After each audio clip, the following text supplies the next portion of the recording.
நீ தென்முக நம்பி பொண்ணுதானம்மா? நல்லா இருக்கியா? காலுக்கு என்னாச்சு? ஒரு மாதிரியா நடக்கிற?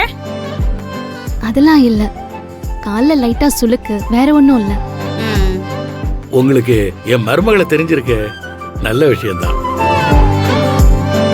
தெரியாம என்னங்க, நீங்க தென்முக நம்பி வீட்டுல சம்பந்தம் வச்சிருக்கீங்கன்னு தெரிஞ்சுதானே பொண்ணு கேட்டு வர சம்மதிச்சோம்.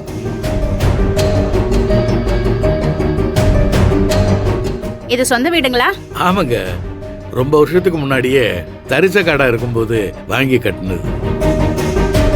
இப்பதான் இது மெயின் ஏரியாவாயிடுச்சே. நிலத்தோட விலை ஆகாயத்துக்கு போயிடுச்சு. வேற ஏதாவது வீடு இருக்குங்களா?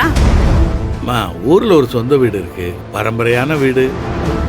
ஓ, பரம்பரை வீடுனா அது உங்க பையனுக்கு, இது உங்க பொண்ணுக்கு, அப்படிதானே நினைச்சு வச்சிருக்கீங்க?